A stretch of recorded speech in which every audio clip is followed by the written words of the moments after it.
Nunca pensé que una barbacoa familiar, algo tan cotidiano, tan nuestro, terminaría conmigo luchando por respirar, arañando la superficie de un lago mientras mi nieto reía. Kyle, mi dulce Kyle. O al menos, eso era antes. A los 19 años, estaba alto, con una sonrisa que no llegaba a sus ojos, y me empujó, a su propia abuela, directo al agua. No fue un accidente. No fue un juego que se salió de control. Fue deliberado, calculado, cruel. Escuché su voz incluso antes de sentir el empujón. Vamos, abuela, veamos si puedes nadar como antes. Luego, manos frías en mi espalda. Un pigeon. Mi cuerpo se retorció y grité, pero era demasiado tarde. Mis pies dejaron el muelle. Choqué contra el agua como una piedra. El impacto me robó el aliento. Mis extremidades se congelaron. Mi pecho ardía mientras intentaba gritar de nuevo, pero solo tragué más agua del lago. No había nadado en más de 30 años. Después de mi cirugía, el doctor me dijo que no lo intentara, no con mi hombro frágil y mi coordinación desvaneciéndose. Pero nadie se movió. Ni una sola persona en ese muelle siquiera parpadeó.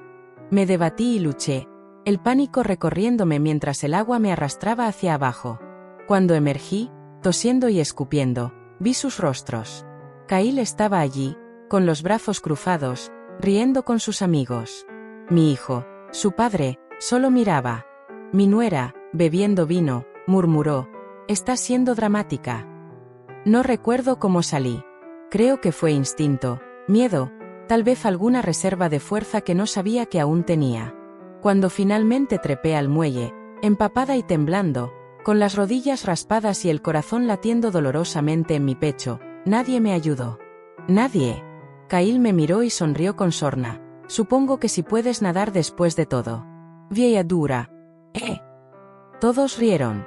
Esa risa resonó en mis oídos mucho después de que el momento pasó. No grité. No lloré. Solo me puse de pie, el agua goteando de mi ropa, humillada más allá de las palabras. Pensé en Dolores entonces, en su voz de la semana pasada. La gente muestra su verdadero color cuando piensa que los necesitas. Caminé hacia la mesa de picnic, empapada y adolorida. Ellos volvieron a asar hamburguesas, a abrir otra botella de vino, como si nada hubiera pasado, como si no hubiera estado a punto de morir por su entretenimiento. Sin disculpas, sin preocupación. Y pensé, lo supe, este era el momento. El momento en que el lobo finalmente me arrancó la venda de los ojos. El momento en que dejé de justificar su comportamiento. El momento en que dejé de aferrarme al recuerdo del pequeño que solía traerme flores silvestres del jardín. Kyle se había ido. En su lugar estaba un chico moldeado por personas que valoraban la imagen por encima de la empatía, que le enseñaron que la crueldad podía pasar por confianza, que le hicieron creer que el amor no tenía consecuencias. Me senté allí, con la ropa goteando, en silencio. Ese silencio, antes confundido con debilidad, ya no lo era. Esta vez era una promesa, una advertencia, un comienzo. Porque mientras miraba ese muelle, mi familia riendo, mi cuerpo adolorido, mi corazón roto, me di cuenta de algo que ellos no. Aún tenía opciones.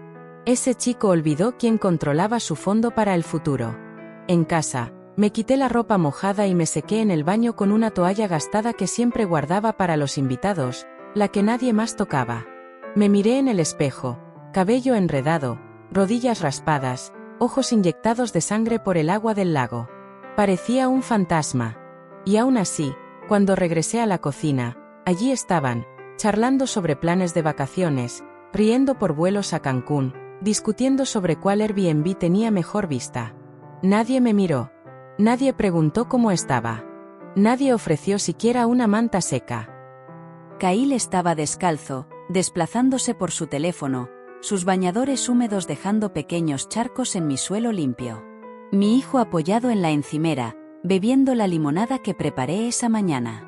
Y mi nuera, esa estatua pulida de indiferencia, mostraba una presentación de resorts de playa a Kyle, como si hoy fuera solo otra tarde soleada.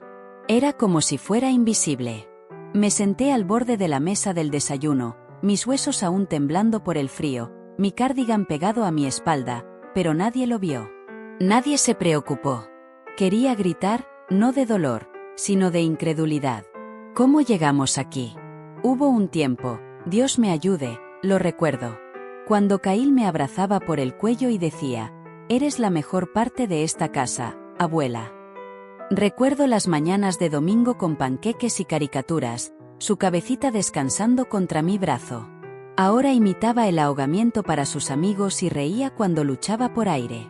No pasó de la noche a la mañana. Esa crueldad tuvo que aprenderse.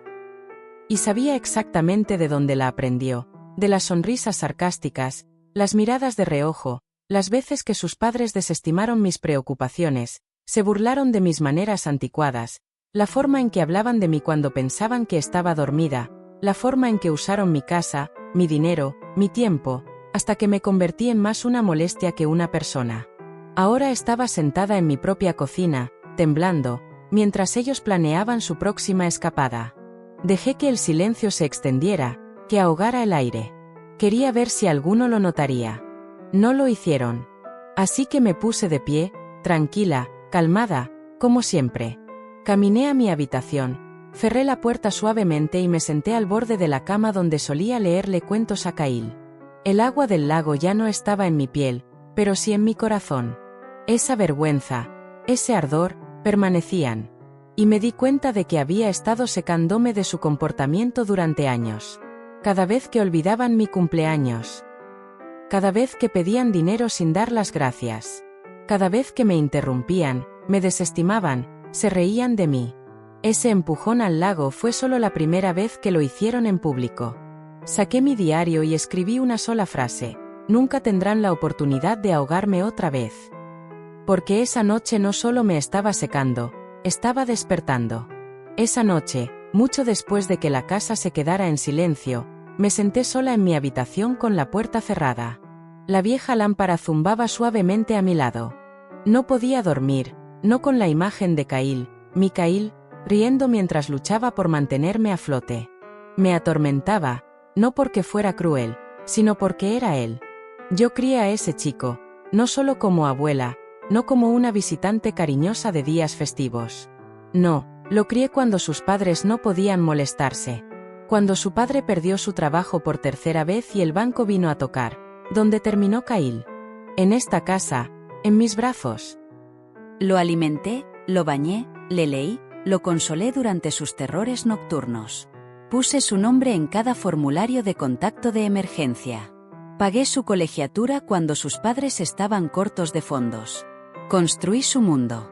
Aún recuerdo el día que le conseguí su primer teclado de piano, de segunda mano, de una maestra de música que se jubilaba. Gasté la mitad de mis ahorros en él, y se sentó con las piernas cruzadas en el suelo durante horas, presionando cada tecla como si fuera magia.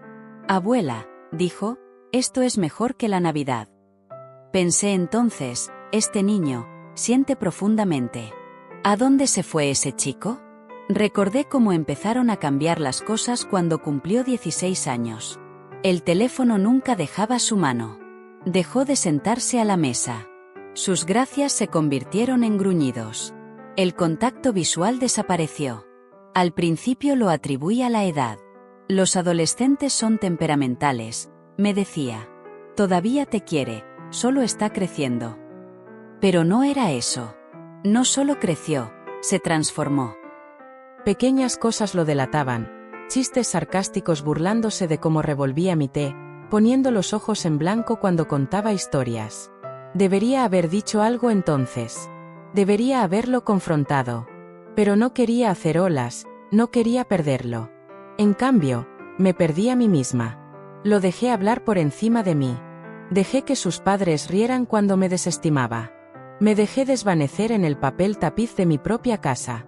El chico que una vez lloró cuando me raspé la rodilla en el jardín, que solía besar mi mejilla y preguntar si los ángeles envejecían, ahora era un extraño en mi cocina, haciendo bromas sobre ahogarme.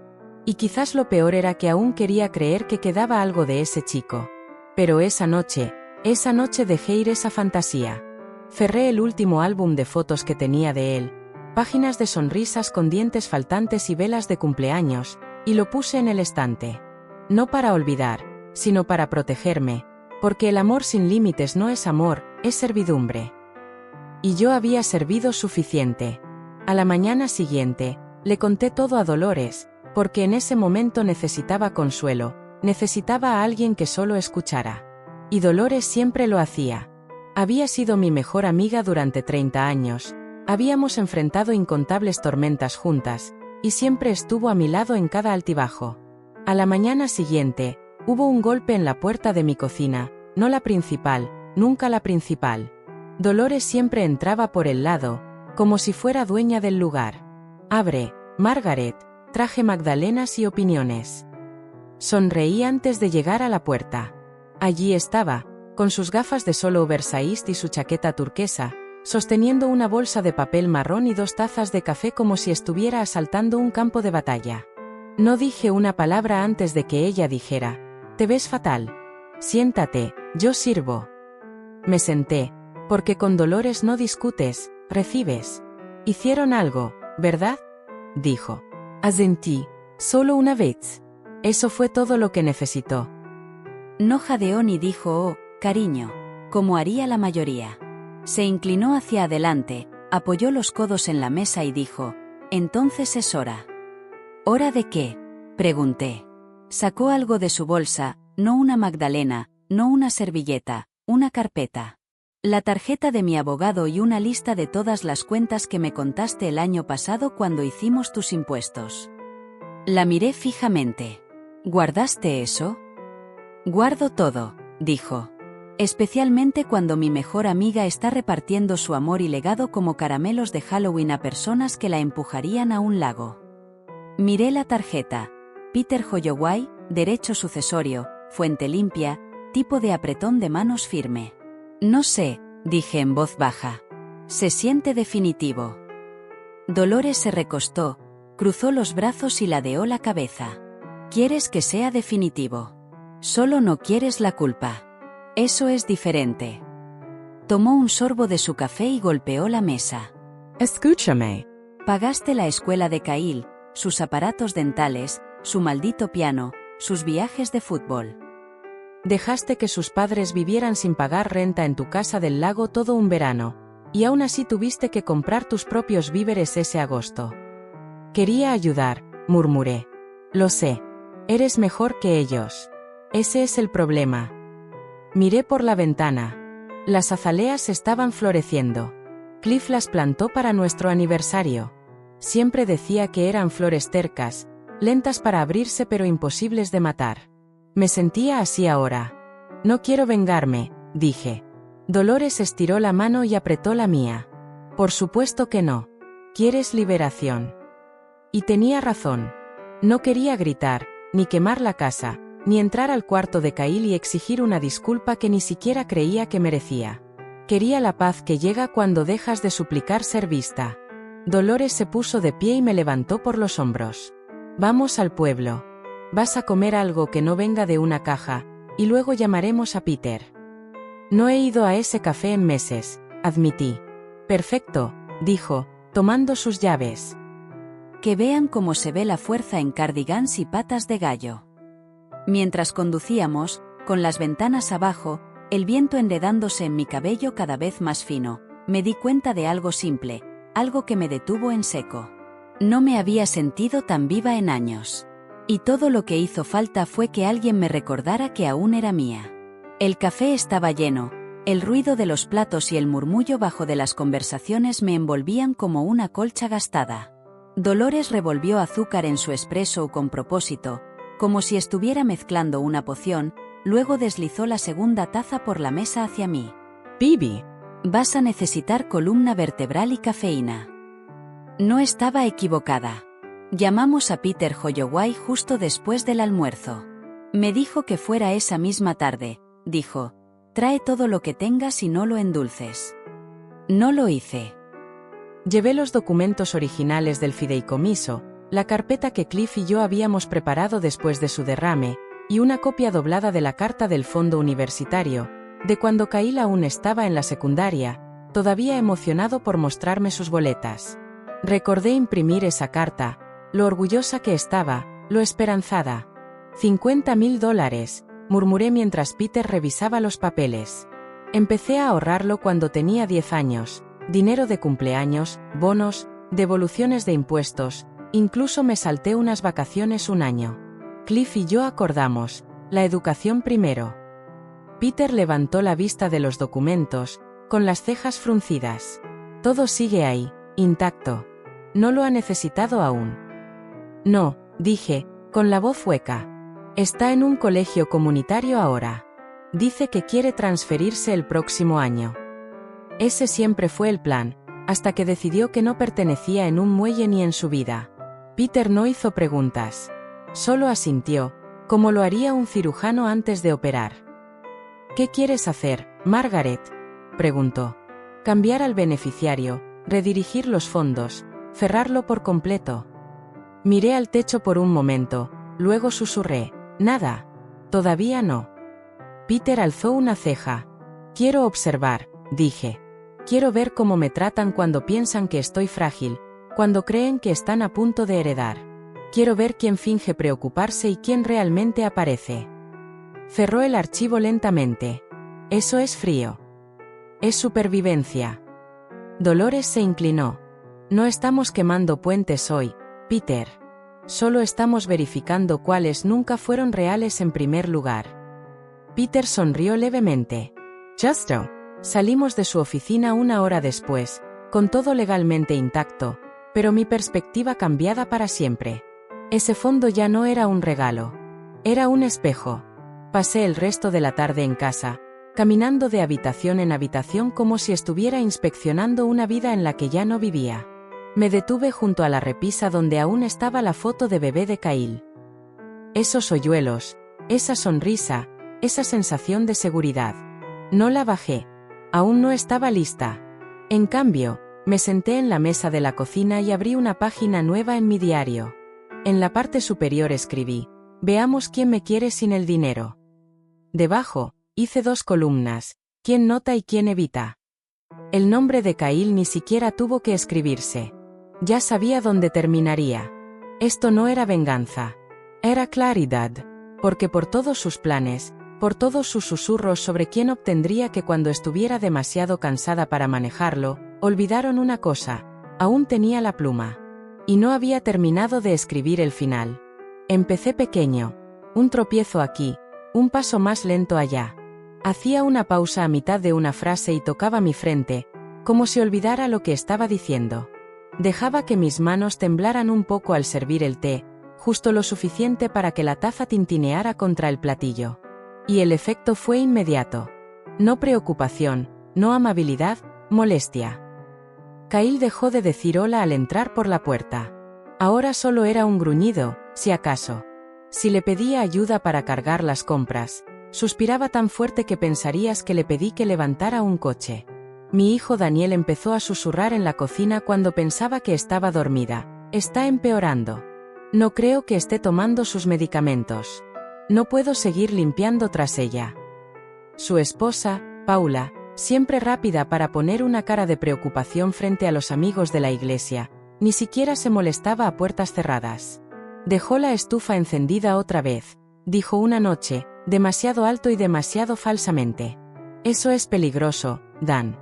¿Y si Kyle estuviera solo aquí? Siempre estaba solo aquí. Pero nunca se preocuparon por él. Lo curioso es que nunca dejé la estufa encendida. La revisaba 2 veces, luego otra antes de acostarme. Pero no discutí. Los dejé creerlo. Los dejé construir su caso sobre mi declive. Pensaban que estaban jugando al ajedrez. No se daban cuenta de que yo estaba jugando un juego más largo. Por las noches, me acostaba y escuchaba las voces apagadas a través de la pared. Nunca decían mi nombre, solo ella. Necesita ayuda. Se está convirtiendo en una carga. Ni siquiera sabe cómo llevar la cuenta de su propio dinero. Esa última casi me hizo reír en voz alta. Guardaba los registros en mi cajón de calcetines. Cada transacción, cada cuenta equilibrada al centavo. El fondo universitario, intacto. El capital de la casa, aún a mi nombre. Y aún así, me descartaban como si ya me hubiera ido. Una mañana, Entré a la cocina y encontré a Kyle y Paula en la mesa, susurrando. Se congelaron cuando me vieron, pero no antes de que escuchara la palabra residencia. Kyle me miró como si fuera un objeto. No escuchó eso, dijo. Serví mi café lentamente, dejando que el silencio se asentara espeso entre nosotros. Miré por la ventana al jardín que Cliff y yo construimos de la nada. Nuestro santuario. Las hortensias estaban floreciendo otra vez, cosas cercas, como nosotros. Soy vieja, dije en voz alta, a nadie en particular. Pero no sorda. Ninguno respondió. Fue entonces cuando supe que intentaban sacarme antes de que pudiera poner un límite.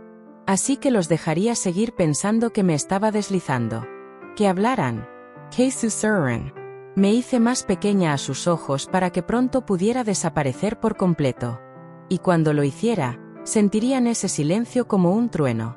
Esa noche, abrí mi diario otra vez, tracé una pequeña línea junto al nombre de Kyle en la columna de Quien Evita, lo subrayé 2 veces. Junto a los nombres de Daniel y Paula escribí, quieren la casa, no a la mujer en ella. Cerré el libro y sonreí en la oscuridad. Que susurraran, porque estaba escuchando cada palabra. Una semana después, ocurrió el último momento que me llevó al límite.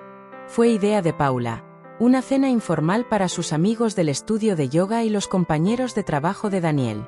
Asaremos. Que sea ligero. Tal vez puedas hacer ese pastel de limón que tanto quieren. No dije nada. Hice el pastel de todos modos, por costumbre, tal vez por sentimiento. Pero no planeaba quedarme mucho. La casa olía a carne asada y perfume de rosé. La risa se derramaba desde el patio trasero como humo, fina, ascendente, sofocante. Me quedé en la cocina, lejos de la multitud. Nadie lo notó, ni siquiera Daniel, que solía asomarse para preguntar si necesitaba ayuda con los platos cuando tenía 12 años. Me quedé junto al fregadero, justo fuera de la vista, escuchando. Siempre escuchando. Entonces escuché la voz de Kyle, alta, gélida, goteando con ese sarcasmo presumido que había heredado de Paula. Escuchen esto, dijo al círculo de invitados medio borrachos, la abuela se cayó al lago en la barbacoa. Se debatía como una tortuga volteada. Toda, ayúdenme, ayúdenme. Risas, risas profundas, reales. Siguió. Y yo como, oye, no te estás ahogando de verdad. Probablemente estaba buscando simpatía. Saben cómo son los viejos, convierten la impotencia en un arma. Alguien rió y murmuró, eso es oscuro, Kyle. Kyle rió más fuerte. Nah, está bien. Vieja dura. Vieja dura. Eso es lo que veía cuando me miraba. No a la mujer que pagó sus aparatos dentales. No a la que se quedó despierta con él durante sus episodios de asma. No a la que guardó cada dibujo que hizo en una carpeta bajo mi cama. Solo un payaro. Me quedé congelada detrás de la puerta corrediza de vidrio, mis manos temblando, no de edad, sino de rabia. Luego escuché la voz de Paula, suave y cortante como un bisturí. Es una responsabilidad, dijo. No familia. Le di. Primera vez que me sentía desechable. Pero esta vez fue definitivo. Caminé a mi habitación con calma. Ni una sola lágrima, ni una palabra para ellos. Me senté en la cama, las voces apagadas por la puerta cerrada, y sentí que algo cambiaba en mí. No estaba enojada ya. Ni siquiera estaba desconsolada. Había terminado. Era la claridad que había estado esperando, la confirmación, la firma en el contrato invisible que habían escrito el día que Kyle me empujó al lago. Abrí el cajón de mi mesita de noche y saqué el sobre con la tarjeta de Peter. Tomé mi teléfono y miré el número. Luego marqué. Peter Holloway contestó al segundo timbre. «Es Margaret. Estoy lista». No preguntó qué quería decir. Solo dijo, «Ven mañana. Trae los documentos». «Trae tu identificación». Dije, «Ya los tengo». Cuando colgué, caminé de regreso al pasillo. El sonido de sus risas era más débil ahora, como si perteneciera a extraños. El pastel de limón seguía intacto en la encimera. Tomé un cuchillo y corté una rebanada perfecta. No para ellos, para mí. Me senté en la mesa de la cocina, sola, Y lo comí lentamente. Que contaran sus historias. Que bebieran, brindaran y cotillearan. Que fingieran que era invisible. Porque a partir de mañana, descubrirían cuán invisible podía volverme. Y cuando llegara el silencio, el verdadero silencio, no sería debilidad. Sería mi salida. No dormí esa noche. Me senté en el pequeño escritorio de mi habitación, el mismo donde ayudé a Kyle a escribir sus ensayos para la universidad, y abrí mi laptop. El sitio web de la Fundación de Becas ya estaba guardado en mis favoritos. Cliff y yo la habíamos apoyado durante años. Era silenciosa, eficiente, noble. Su lema, la educación debe ganarse, no heredarse. Escribí con firmeza, deliberadamente. Cantidad ad una, $50,000. Nombre del donante, en memoria de Clifford James Walker. Designación, Fondo de Becas STEM para estudiantes de primera generación. Anónimo, sí. Antes de confirmar, hice una pausa. Mis dedos flotaron sobre el teclado. Pensé en Kyle a los 9 años, sonriendo con dientes faltantes, diciendo: abuela, cuando crezca, quiero hacer máquinas que ayuden a las personas a respirar mejor. Ya no decía cosas así. Ya no decía nada en absoluto. Confirmer. Estaba hecho. Sin necesidad de un segundo inicio de sesión. Sin correo de confirmación que esperar. Solo una transferencia limpia y permanente. Cerré la pestaña y no miré atrás. Luego abrí otra ventana. Amtrak esta vez. Boleto de ida, salida el domingo. Destino, Silver Pines, una comunidad de retiro tranquila a 2 estados de distancia. Dolores tenía una amiga allí que la describía como pacífica, pero no muerta. Tenía un jardín, un taller compartido y residentes que jugaban ajedrez sin hacer trampa. Perfecto. Elegí el tren de la mañana más temprano, silencioso, desapercibido. Mientras la casa dormía, empacé ligero. Una maleta pequeña, 3 suéteres, mis guantes de jardinería, la franela de Cliff, mi diario de cuero y una foto de mí sosteniendo a Kyle de bebé. Solo una. Los objetos de valor ya se habían ido. Los documentos ya estaban seguros. Lo que dejé atrás eran solo cáscaras, ropa que no había usado en años, electrodomésticos de cocina que nunca agradecieron usar, tarjetas de cumpleaños con mi letra que terminaron en cajones. Que se quedaran con todo eso. Que revisaran mi vieja vida como buitres rodeando algo que ayudaron a matar.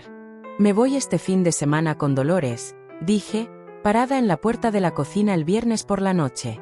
Quiere compañía para un pequeño viaje por carretera. Daniel ni siquiera levantó la vista de su teléfono. «Genio», Kyle murmuró, pasando junto a mí hacia el refrigerador.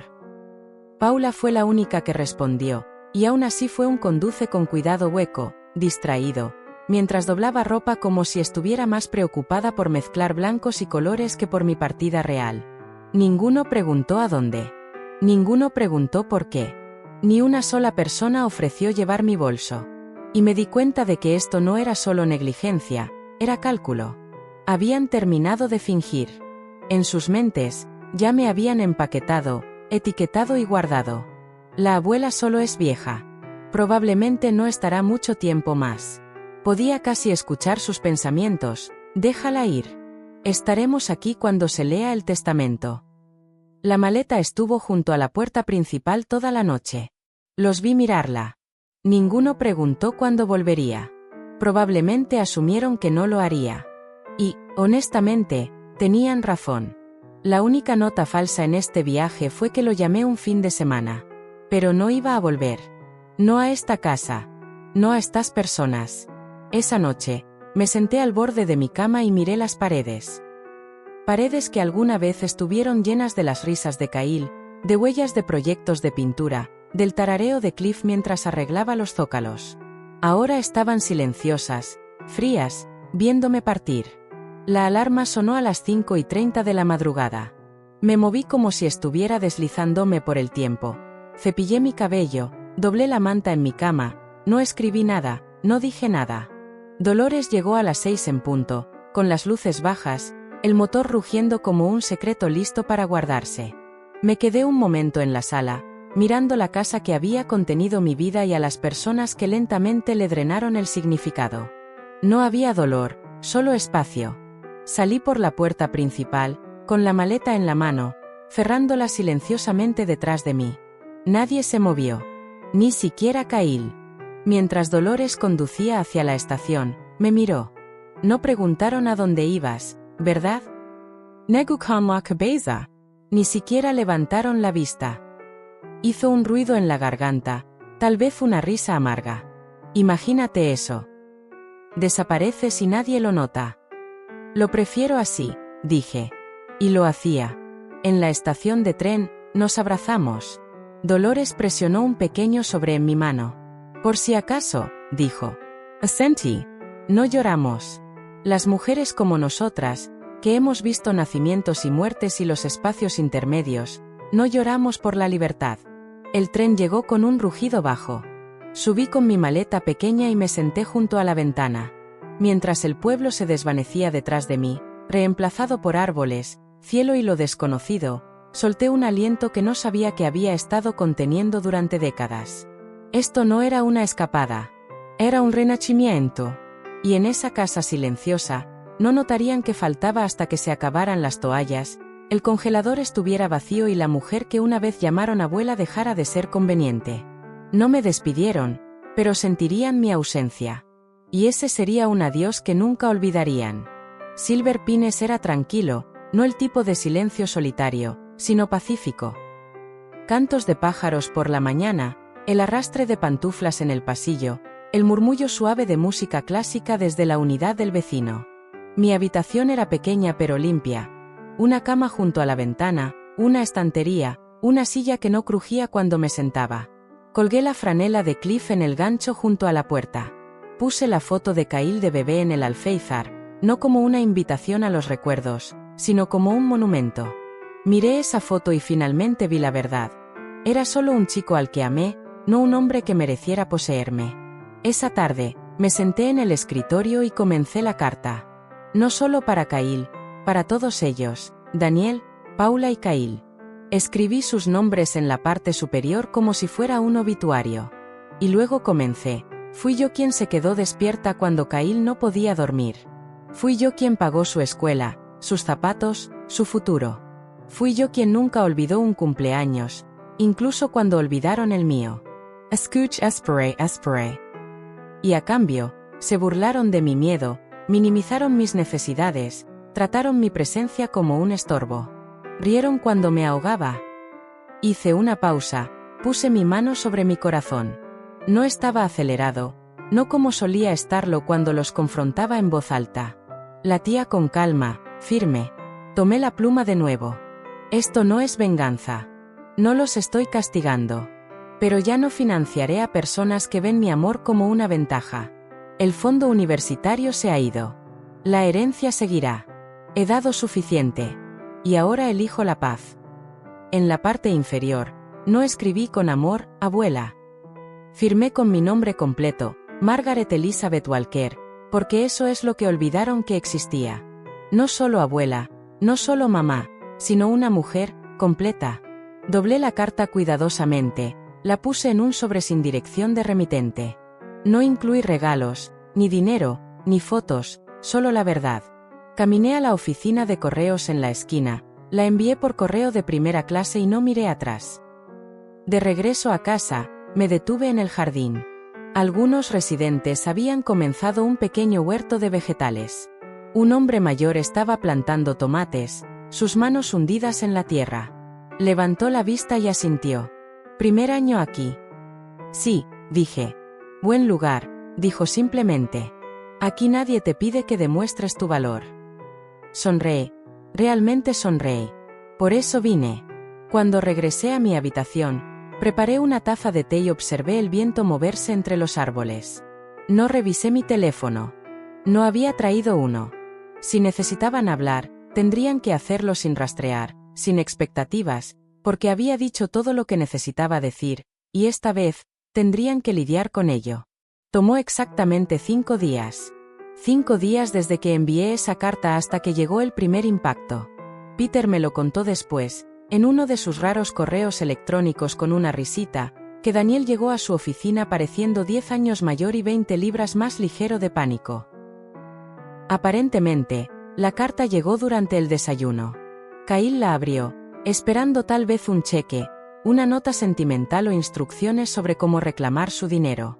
En cambio, encontró mi letra dispuesta como un espejo. Sin gritos, sin súplicas, solo hechos. Y la única línea que probablemente le quitó el aire: el fondo universitario se ha ido. Redirigido a una fundación que valora la decencia sobre el privilegio. Peter dijo que Kyle se puso rojo. Paula comenzó a maldecir. Y Daniel seguía repitiendo lo mismo, como un disco rayado, pero pensamos que ella esperaría. ¿Esperar qué? ¿A ser respetada? ¿A ser lo suficientemente útil? ¿A estar muerta? No, yo había esperado suficiente. Ese día, Peter entregó el resto, documentos oficiales, confirmación de que el fondo ya no era suyo para reclamar, que había eliminado todo acceso digital, que toda correspondencia ahora debía pasar por él. Me temo que se ha listado como inalcanzable, les dijo Peter. Está en todo su derecho. No escuché sus gritos, pero podía imaginarlos. Paula paseándose por la cocina, furiosa porque su cuidadosa planificación se deshizo. Daniel frotándose las sienes, dándose cuenta de que su plan de respaldo se desvaneció. Y Kyle, pobre Kyle, dándose cuenta de que burlarse de alguien hasta silenciarlo no funciona cuando esa persona sale del cuarto por completo. Sin correo electrónico, sin número de teléfono, sin dirección, solo ausencia. Esa noche, me senté en mi pequeño balcón con una manta sobre las rodillas, un té en la mano, observando a un par de gorriones discutiendo por una maceta. Era pacífico, no el silencio solitario, sino el ganado. No me sentía culpable. No me preguntaba si había ido demasiado lejos, porque por primera vez, la distancia entre nosotros era honesta. No había desaparecido, me había retirado. Querían que fuera una figura silenciosa en el fondo, siempre lista, nunca necesitada, conveniente, desechable. Ahora lo tenían, solo que no de la manera que esperaban. No más ayuda con las cuentas, no más préstamos de emergencia, no más cuidados de última hora, no más fondo universitario, solo silencio, solo espacio. Y yo, Margaret Elizabeth Walker, aún respirando, aún viviendo, solo en otro lugar. Intentaron con el banco, trataron de acceder a cuentas, denegado. Enviaron correos a la fundación de becas, denegado. Y luego, el movimiento más audaz, me reportaron como desaparecida. Un oficial realmente apareció en la oficina de Peter, preguntando si había alguna preocupación por mi seguridad. Peter, bendito sea, entregó la documentación. Margaret Walker está en pleno uso de sus facultades. Se fue por elección y no está bajo ninguna obligación legal de informar a las personas de las que se está protegiendo. Lo intentaron de nuevo al día siguiente, esta vez con Kyle llamando. Peter no contestó. Me envió una actualización con el asunto. Están desesperados. No lo abrí de inmediato. Me quedé con el conocimiento, no porque necesitara disfrutar de su pánico, sino porque necesitaba creer en mi derecho a alejarme. Hay una culpa extraña que se asienta cuando dejas de ser madre de personas que se han vuelto adictas a tu silencio. Viene en oleadas. Tal vez fui demasiado dura. Tal vez no lo quisieron decir. Tal vez cambiarán. Pero la culpa es solo el precio que pagas cuando te han enseñado que el amor debe doler. Y no estoy pagando ese precio nunca más. No respondí. No me inmuté. En cambio, pasé el día en el jardín, hundiendo mis dedos en la tierra cálida, plantando semillas como si estuviera desafiando a la tierra a comenzar de nuevo conmigo. Esa noche, Dolores llamó. Están en caída libre, dijo. Se está corriendo la voz. Los amigos de yoga de Paula están empezando a susurrar. Uno de ellos preguntó si tenías demencia. Reí, no la risa educada, la liberadora. Bueno, dije, debo ser la paciente con demencia más organizada que han visto. Dolores hizo una pausa. ¿Estás segura de que estás bien con que piensen que te has ido? Miré por la ventana al sol poniéndose sobre un lecho de caléndulas. No me he ido, dije. Solo no estoy disponible. Porque esa es la verdad, ¿no? Querían que fuera un accesorio silencioso en el fondo, siempre lista, nunca necesitada. Ahora me había ido, pero no perdida. No me perdieron. Me expulsaron. Y ahora que no podían encontrarme, finalmente intentaban escuchar. Pero era demasiado tarde para conversaciones. Esto no era un enfrentamiento. Era una partida. Peter lo llamó el momento en que el suelo cedió. Los había reunido en su oficina, a los tres, porque se negaban a creerlo hasta que lo oyeran de alguien con un título detrás de un escritorio. Daniel llegó con la mandíbula tensa. Paula llevaba su mejor cardigan de voy a jugar a la víctima. Y Kyle, bueno, Kyle parecía un niño pequeño otra vez, no porque sintiera remordimiento, sino porque por primera vez el mundo no se doblegaba ante él. Peter había preparado una breve declaración, por mis instrucciones. Sin charlas, sin explicaciones, solo la verdad. Deslizó la carpeta por la mesa, los miró a cada uno a los ojos y dijo, esto es de Margaret Walker. Luego leyó. A aquellos que asumieron que mi silencio significaba acuerdo, di todo una vez. No moriré dos veces. Tomaron mi tiempo, mi hogar, mi paz. Me drenaron mientras le decían a otros que me cuidaban. Se burlaron de mí mientras me ahogaba, luego se preguntaron por qué no emergí jadeando por su aprobación. Así que déjenme ser clara. El fondo universitario se ha ido. La herencia ha sido reestructurada. La casa será donada. Mis bienes no irán a quienes me trataron como un estorbo esperando ser limpiado. Daniel, según Peter, intentó interrumpir, pero Peter levantó una mano. Ella me dio plena autoridad para leer cada palabra. Continuó. No recibirán nada de mí en la muerte porque no me dieron nada de valor en la vida, ni amor, ni respeto, ni cuidado. Amaron mi dinero más que a mí. Y ahora el dinero está con aquellos que aún creen en la bondad.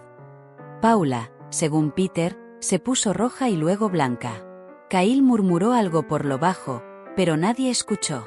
Daniel se puso de pie y gritó, «Ha perdido la cabeza». A lo que Peter respondió, «No, la encontró». Cuando Peter me envió la transcripción completa esa semana, la leí lentamente, tomándote en el jardín con mis pies envueltos en una manta que Dolores tejió. Cada palabra se sentía como un respiro, como oxígeno. No era venganza. Era recuperación. Ellos habían escrito la historia, yo solo pasé la última página. En su mundo, se suponía que debía perdonar silenciosamente, dar sin fin, desvanecerme suavemente. Pero no lo hice. Jabo. Me fui. Reasigné mi amor a quienes aún lo querían, no a quienes lo esperaban. Al final de la declaración, Peter había añadido mi última línea en negritas, según mi nota escrita a mano, estar sola es mejor que ser usada. Y eso fue todo. La fantasía de la herencia murió allí mismo, en una oficina legal bajo luces fluorescentes suaves. No con un estallido, sino con la verdad. Salieron en silencio, no porque entendieran, sino porque ya no podían discutir. Su control se había ido. Y todo lo que quedaba era el eco de todo lo que habían dado por sentado. No necesitaba estar allí para ver qué ocurriera. Algunos finales se disfrutan mejor desde la distancia. Dolores me dijo que comenzó con un portazo. Kyle regresó de la oficina financiera de su colegio con una carpeta llena de malas noticias y una boca llena de culpas. Nadie me dijo que el dinero se había ido, gritó. Paula respondió cortante. Tal vez si no te hubieras reído cuando casi se muere, aún tendrías un futuro financiado. Daniel solo estaba allí, frotándose las sienes como si pudiera exprimir una mejor versión del pasado de su cráneo. Kyle no volvió a clases después de eso. Y cuando el cheque de reembolso no llegó porque la fundación de becas confirmó que el fondo ya no existía, finalmente entendió. No estaba castigado. Simplemente estaba excluido. Dolores me relató todas las conversaciones susurradas en el supermercado, las miradas de reojo en la iglesia. Dijeron que desapareciste, me dijo por teléfono, pero los corregí. ¿Oh? Pregunté. Sonriendo admite. Dije, retiró su inversión de una empresa tóxica. Reí tan fuerte que tuve que dejar la taza. Mientras tanto, en la casa del lago, la espiral se profundizó. Daniel empezó a beber de nuevo, poco al principio, una cerveza con la cena, luego vino, luego whisky. Paula se quejó con su hermana de que la desaparición de mamá lo arruinó todo. Nunca usaron la palabra se fue. Para ellos, Yo seguía siendo un fantasma que acechaba su narrativa. Nunca existí como una mujer que se eligió a sí misma, solo una figura que les debía más. Pero el vecindario no compró su actuación por mucho tiempo. La noticia se esparció rápido una vez que Peter confirmó que estaba viva, bien, y había movido legalmente todos mis asuntos. Los viejos amigos que solían asentir cortésmente a Paula ahora se daban la vuelta en las comidas compartidas. Los miembros de la iglesia ofrecían sonrisas huecas a Daniel, pero no más invitaciones para hablar en los desayunos de hombres. Su reputación comenzó a decaer, no por escándalo, sino por la verdad. Te burlas de una mujer en público y le quitas su valor en privado, y la gente empieza a recordar cosas. ¿Quién crió a Kyle cuando sus padres no podían? ¿Quién financió sus vacaciones con pequeños préstamos? ¿Quién horneó para cada funeral, llevó flores a cada boda y nunca pidió gracias? Yo. Y ahora me había ido. Los amigos de Kyle se alejaron cuando abandonó los estudios. Su teléfono, alguna vez un arma de juicio constante, se quedaba boca abajo cada vez más. Daniel y Paula discutían más fuerte ahora, las peleas resonando en una casa que alguna vez olió a mi pastel de limón. El refrigerador estaba a menudo vacío. El correo se acumulaba. Una noche, Dolores llamó para decir que había oído a Paula gritando en el porche. ¿Cómo se atreve a tomar todo? Pero no tomé todo. Dejé las cortinas, los platos, las llaves, el silencio. Todavía se tenían el uno al otro. Pero creo que están empezando a darse cuenta de que me querían callada porque cargaba con el peso de su disfunción en ese silencio. Ahora el peso es suyo. Y yo estoy aquí, en mi balcón, con una bebida caliente en la mano, el sol en mi rostro, rodeada de... O llenarlo nunca más.